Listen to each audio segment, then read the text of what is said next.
Are you safe enough for someone to open up? Have you ever cried behind a smile, laughed with friends but ached inside?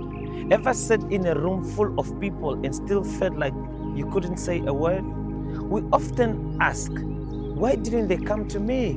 Why didn't they speak up? Why didn't he just tell me something? But the better question is, were you safe enough for them to open up too? Hello, I'm Leonard Akathingo, a husband, a father, a mental health activist, founder of Poppy Assistant Foundation, and a 2025 Mandela Washington Fellow in Civic Leadership. Speaking to you from the University of Maryland, Baltimore County. And this is Soul Talk. We love to say, I'm here if you need me. But are you really? Are you ready to listen, not to respond, not to correct, not to preach, but to listen and listen with compassion? Are you ready to be a confidant and not a judge?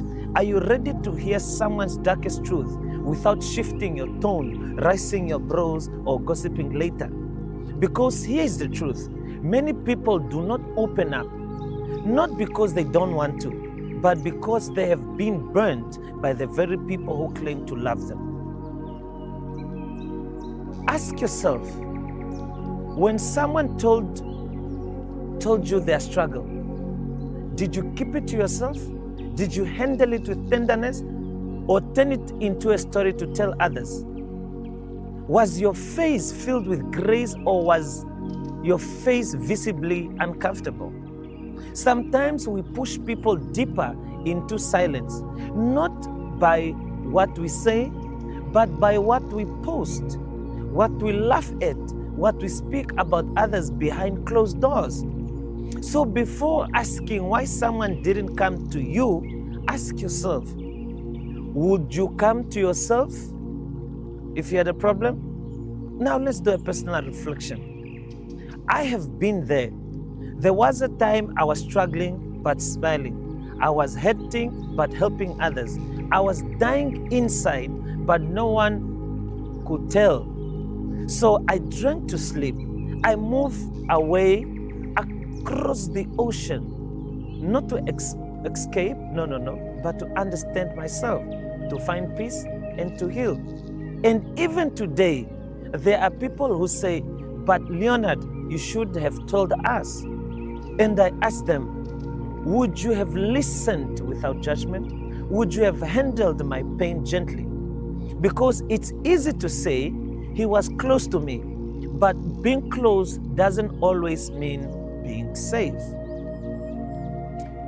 You can say he's your son, your brother, your friend, but do you watch for the silent signs? Are you the kind of men who say, come, let's talk, just you and me? Or do you first tell someone about what you notice about others? We don't lose people only because of what they go through. We often lose them because of how we handled their pain. The truth is, people can party with you, laugh with you, drink with you, but they still can't trust you with their sorrow. Why? Because you have shown them that you are unsafe with others' secret, that you don't listen with your heart, that you are too quick to correct and too slow to comfort. So I challenge yourself today to ask yourself, are you a safe space for others, for someone when they're falling apart? Do you know how to sit quietly in someone's pain without rushing to fix it? Do your words heal? Do your hands hold? Does your presence comfort?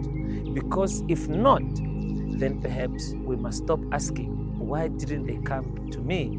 And start asking, what must I become so that they do? Now, if this resonates with you, brothers, take your time, take a step back, work on becoming a safe space, not perfect, but safe. If you are the one needing help, but afraid no one will understand, I want to invite you to take the first brave step. Visit www.popia.org/healthymind. Take your free confidential depression and wellness assessment. It's a quiet place to begin your healing. You don't need to shout to be heard.